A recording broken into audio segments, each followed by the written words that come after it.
Omatanje mišića preko kostiju.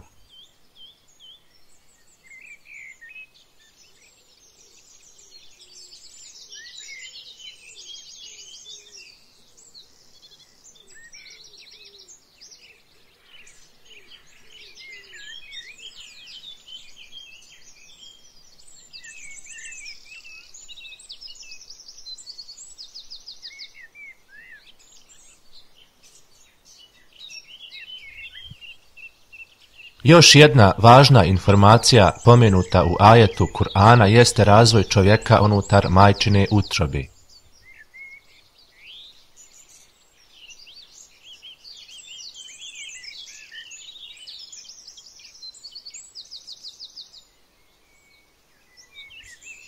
U ajetu je rečeno da se unutar maternice stvaraju prvo kosti, a zatim razvijaju mišići koji se obmotavaju oko tih kostiju.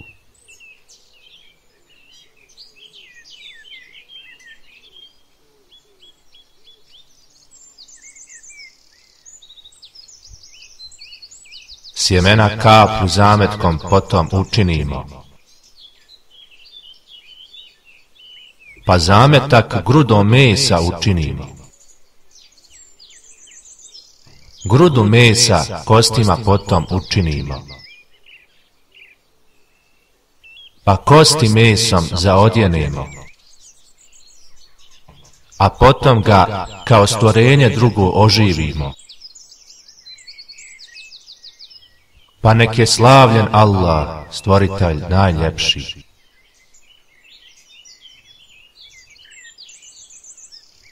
Sura El-Mu'minun, ajet 14.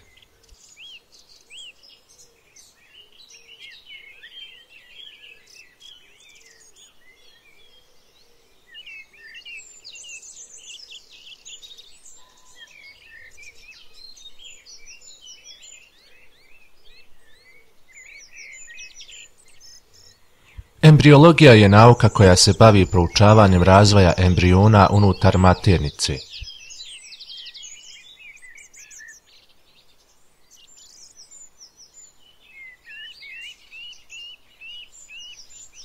Donedavno, embriolozi su smatrali da se kosti i mišići embriona razvijaju u isto vrijeme. Zbog toga su neki ljudi dugo vremena tvrdili da su ovi ajeti u sukobu sa naukom.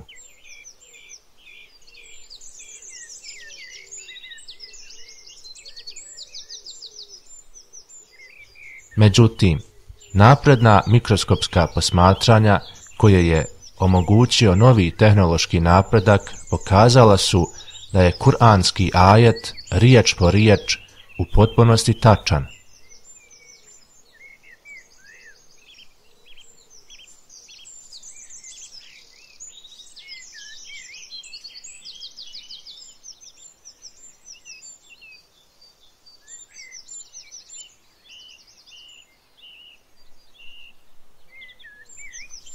Ova istraživanja na mikroskopskom nivou pokazala su da se razvoj embriona unutar maternice odvija tačno kako je opisano u Kur'anu.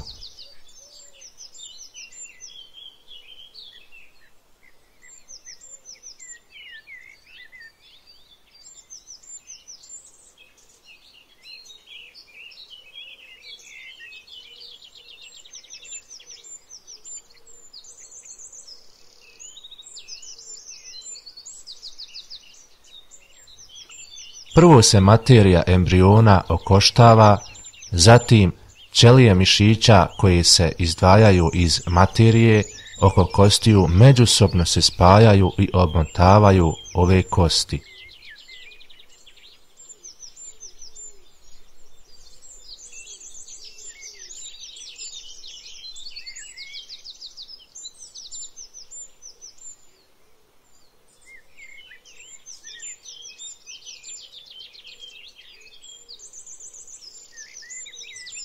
U znanstvenim objavljivanjima ova pojava objašnjena je na sljedeći način. U 7. sedmici skelet počinje da se širi, kroz tijelo i kosti poprimaju poznati oblik.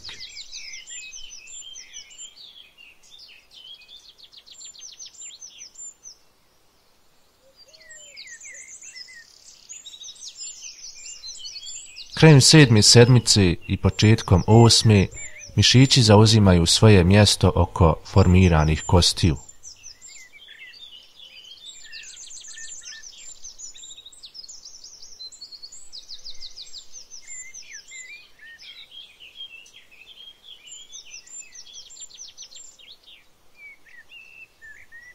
Ukratko, razdoblja razvoja čovjeka koja su objašnjena u Kur'anu su u savršenom slaganju sa onim do kojih je došla moderna embriologija.